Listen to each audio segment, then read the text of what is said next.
itu dia kak, saya omnya juga nggak tahu kalau dia itu Kamboja, bis.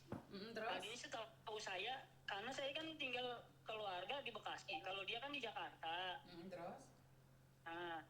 Dia selama ini saya tahunya dia tuh kerja di sini. Tahu-taunya di kerjaan yang lamanya Matahari ini dia keluar, terus dia bilang pas sebelum keluar itu kan mau family getting katanya ke Dieng.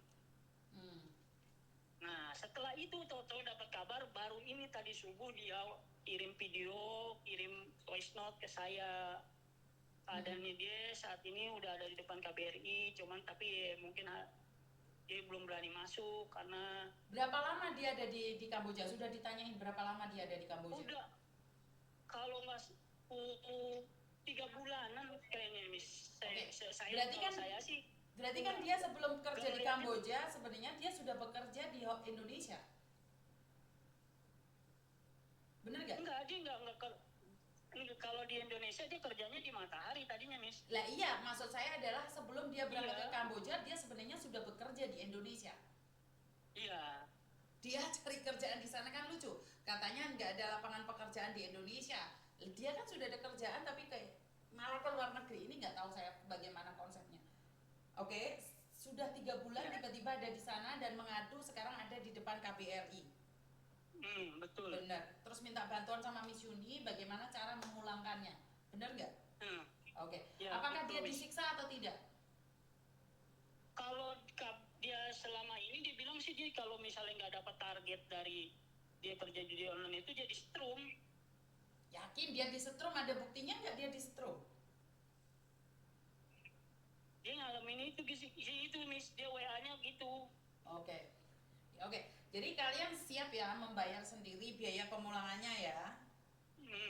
Oke. Saya cuma memberikan langkah-langkahnya aja. Evan? Evan tolong bantu dia minta data-datanya, kirimkan ke Kementerian KP2MI dan juga kepada mana? Kamboja. Kamu ada aksesnya Kamboja nggak? Ada nomornya Pak Dadang, Pak ya, Kopi. Kirimkan ke Pak Dadang bukti-buktinya. Nanti kamu bantu dia seperti apa dan bagaimana. Kamu kawal dia ya.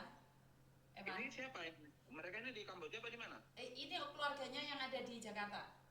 Oh, boleh tahu nggak nama anaknya siapa? Soalnya ini aku juga lagi DM-an sama orang yang di KBRI ini. Takut ini orangnya. Ini namanya ini Sardema Muharram Azim. Oh beda ya. Ya udah, kalian tak matiin dulu, kalian ngobrol dulu. Nanti kalau kalian butuh bantuan telepon saya lagi ya. Kamu simpen nomornya ya kan ya. Jadi ini kasus ini kamu itu kan. Oke, siap. Oke, jadi seperti itu ya teman-teman ya. Karena kebanyakan saya harus fokus dulu sama itu. Sama teman-teman. Jadi seperti itu ya, karena pada kenyataannya orang yang bilang kerja di Kamboja baik-baik saja ya udah nggak apa-apa baik-baik aja, tapi pada kenyataannya saya menangani yang tidak baik-baik aja gitu. Jadi jangan komplain.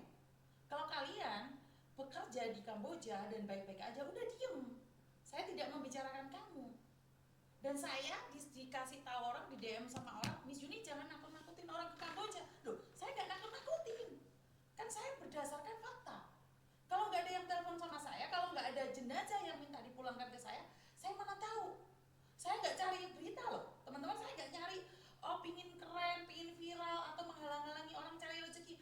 Berangkat loh, saya nggak pernah bilang jangan berangkat ke Kamboja. Saya tidak melarang, berangkat saja. Kalau kamu bilang enak, nyatanya banyak yang telepon saya, tapi orang yang bahagia di sana nggak pernah telepon sama saya. Kalau memang di Kamboja enak, telepon saya, kasih saya video, maka saya upload juga. Saya fair kok.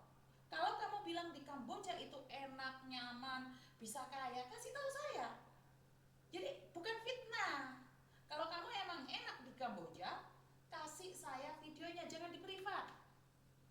Ya, paham ya, nyampe di sini ya teman-teman ya. Kamu bilang enak kok di Kamboja, tapi kamu privat. Ya enggak lah, saya nggak percaya lah. Jadi saat kamu komen, enak kok di Kamboja, gajinya gede ini. Tapi jangan di privat, akunnya jangan di privat. Share kan. Jangan di privat. Kalau di privat saya mana percaya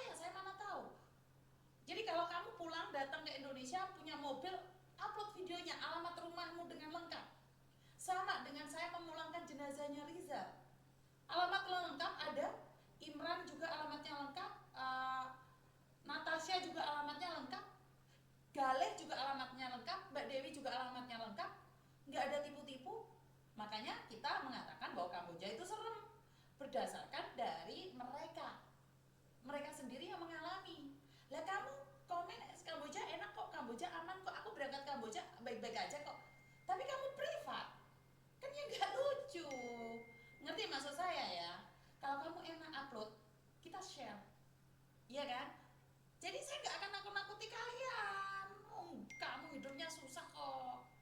Wes itu aja dari saya untuk hari ini. Kurang lebihnya saya minta maaf dan wassalamualaikum warahmatullahi wabarakatuh. Berkat Tuhan mengalir atas hidup kita semua. Semoga semua makhluk hidup bahagia, baik yang namanya